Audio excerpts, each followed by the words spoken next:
By the second week in April, the various elements in the huge task force the Prime Minister had ordered to the South Atlantic were now together, exercising daily to perfect their techniques.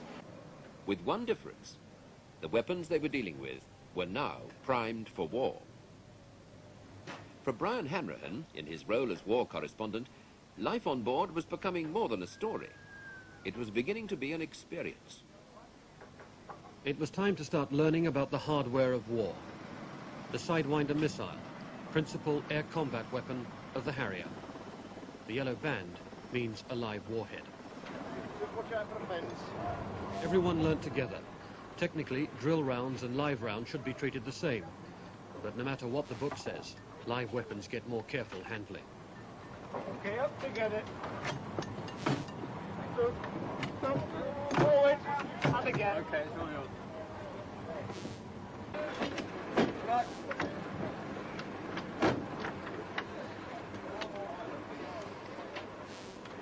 The buzzes on the soundtrack are produced by radar interference. Interference so powerful it turned our equipment on and off. There was always the risk that it might set off one of the weapons.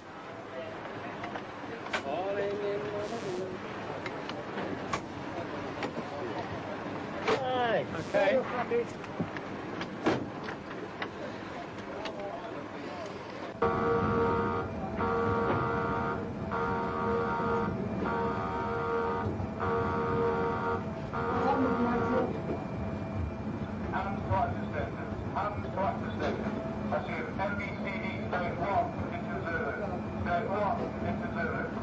All the way south, what used to be routine drill became steadily more realistic.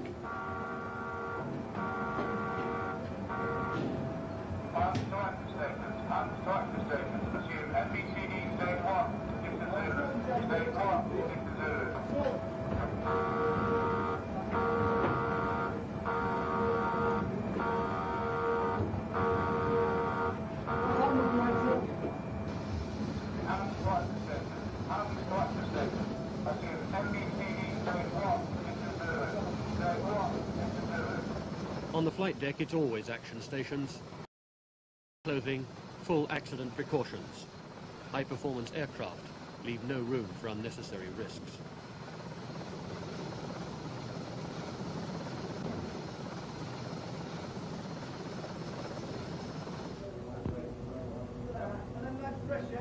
Yeah, I've got 2 here, dress.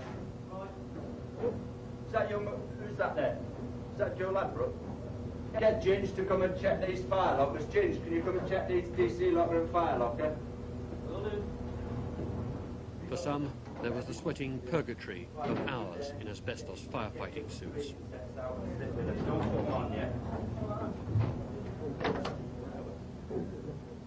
Section base 3-1 closed up at site 1. Yeah, okay, mate. The damage control center monitors the state of the ship and the speed of her reaction.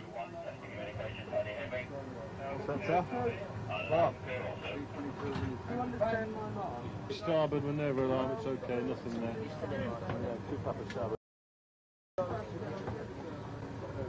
State 1. Action stations, everybody at their post. Condition Zulu. Every hatch and doorway closed, everything movable lashed down. State 1 yet? Section base 1 at 1. For any purposes. Yeah, that's affirmative. Do you want another headset? Another headset.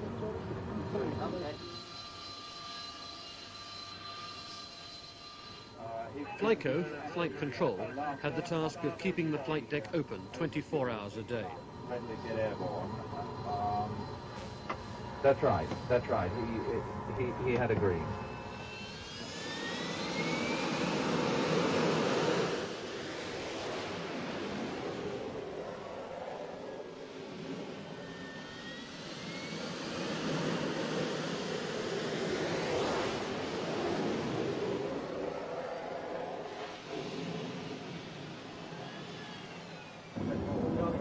Charlie 5, airborne.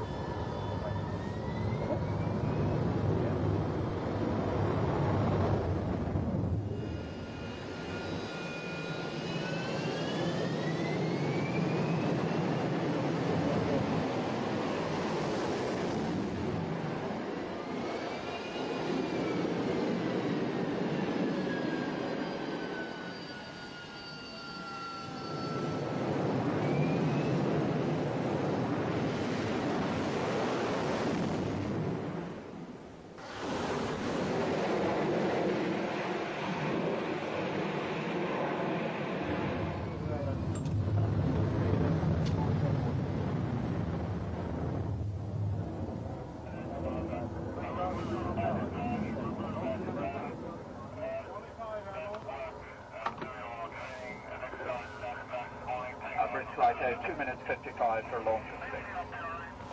What's the score on the 3 on deck, their serviceability, these 3 Sea Harriers? They're all good. So you're telling me that I've got 9 up at the moment. 6 airborne and 3 on deck. Okay. That's good. And so the problems of this morning have been rectified now, have they? Of course, the aircraft that's on the... Yeah, well, what about that undercarriage on the first launch? Okay. That's good.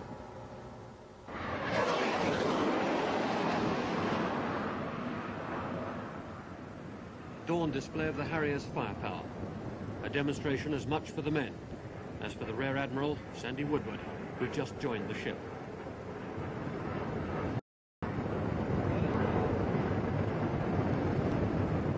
A 1,000-pound bomb, 2 on each Harrier.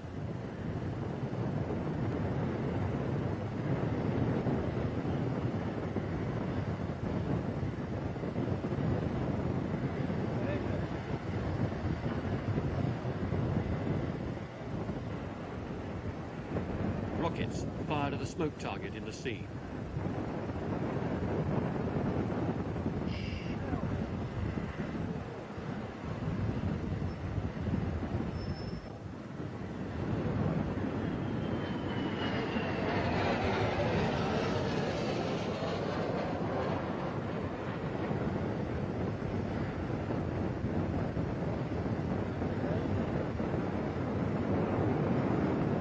Sidewinder, seeking the heat of a flare, just as it would the exhaust of an enemy fighter.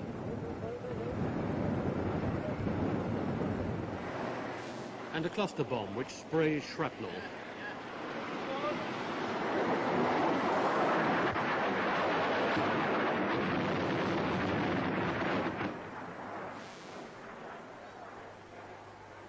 How do you feel personally? I mean, no one for years has been put in a position like this. You've got a vast force, a lot of power. How do you feel about exercising it? I don't know how much power I've got. Well, firepower. But I'm the executive. I've got a lot of firepower. Yes, okay, fine. I now know what you're talking about. Yes, I've got a lot of firepower, and if one is given the authority to use it, then I'll use it to the best advantage I can with the training I've had and with the assistance and skills I've got available to me. I'm not sure whether that's answering the question. I was wondering if you'd feel sad at having to use it. Oh, yes. I'm not a one for blowing people's heads off. At the best of times, or at any time, if I can avoid it. I believe that the writings of the Chinese of a couple of thousand years ago, who said it's much better to win a war by not having it, which is one of those funny things that turn full circle, has to be right.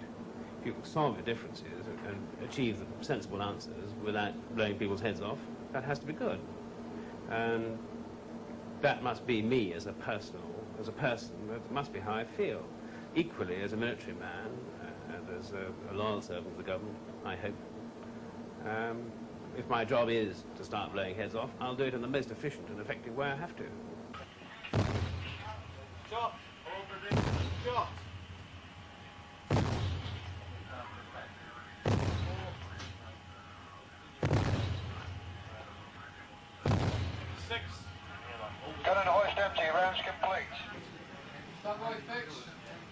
The bridge of HMS Antelope tried out the 4.5-inch gun, computer-controlled accuracy.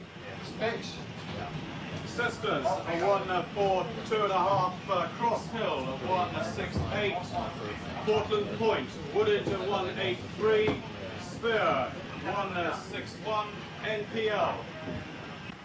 Call for fire, 0-1. Engaging. It was a time of considerable confidence, although senior officers were already saying that if force was used, there'd be ships sunk, men's lives lost.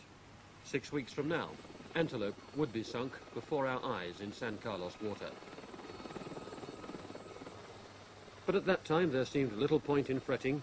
We wouldn't decide our course. That would be charted for us by the politicians in London. The military men on Hermes were less confident than the diplomatic Dr. Mendez. for their training, the Marines took over the quarterdeck, normally kept sacrosanct for the ship's officers. Okay then, listen. When we get down there, it will be up to you to arm this weapon. For the purpose of this instruction, however, I will say prepare the weapon for firing. Remember to check your backblast area, take out the pin. Take out the pin. Take out the pin. Take the backblast area and extend the launcher tube. It's better not be on tally. Okay, stand by. Tank set, imminent.